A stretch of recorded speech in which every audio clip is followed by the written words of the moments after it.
legal-related tips do you have for small business owners and entrepreneurs? Part 1. First and foremost, please note that although I am a lawyer, I am not your lawyer. The tips I'm providing today are intended for informational and educational purposes only, and they may not be applicable to your particular situation.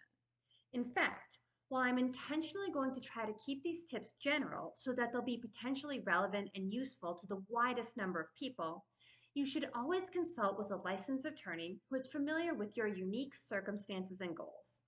And above all, use common sense. Now, with that disclaimer out of the way, I have 12 law-related tips and bits of advice for small business owners and entrepreneurs, which I'll spread out over four videos.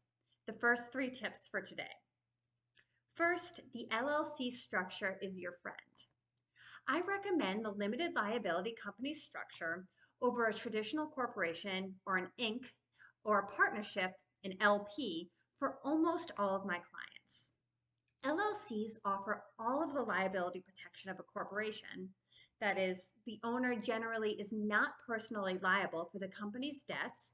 So unless you voluntarily sign a guarantee securing company obligations, which please do note, some lenders, landlords, and others will require you to sign in order to do business with you, your personal assets are otherwise safe from creditors or judgments in business lawsuits. But LLCs don't require all of the legal formalities that a corporation does.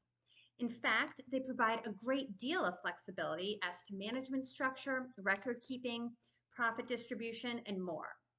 They're easy to form and to maintain, and you can elect different types of tax treatment depending on your financial circumstances and needs.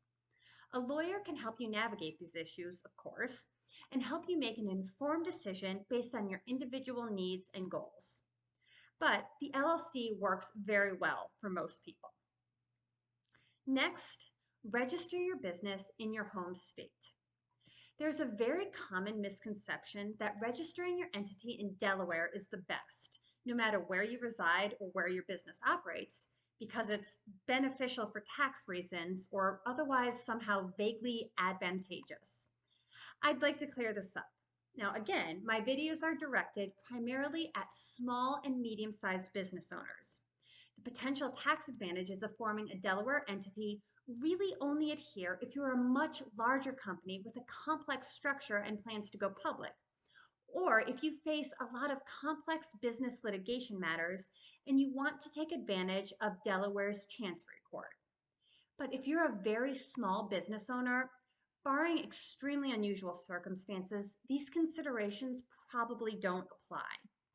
If you were to register in Delaware, you'd also need to register as a foreign entity in the state in which you operate and do business.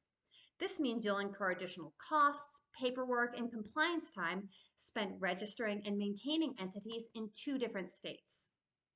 Talk to a lawyer if you have any confusion or if you think your situation is unusual. But as a general rule of thumb, registering your business in your home state, where you primarily conduct business, will typically be the most practical and economic choice. Third, trademark your logo eventually. Generally, common law rights will adhere to your trade name or logo through your active use of it in commerce. So if you haven't filed for a federal trademark yet, it doesn't mean that another business owner can impersonate you or try to mooch off the goodwill that your business has built under that logo. But if you do confront that type of a bad actor, having a federal trademark registration will make your priority of use easier to establish, and it can get you additional rights and protections. The USPTO website is reasonably user-friendly, and you should expect to pay about $350 per class of goods and services for the mark. That might be a budget stretch when you're just starting out, but it shouldn't be cost prohibitive for most operating businesses. You can always get a lawyer to help you if you want. All right, stay tuned for the next video with 3 more tips. Business owners, what additional resources, legal or otherwise, do you recommend for tips and tricks for running your small business?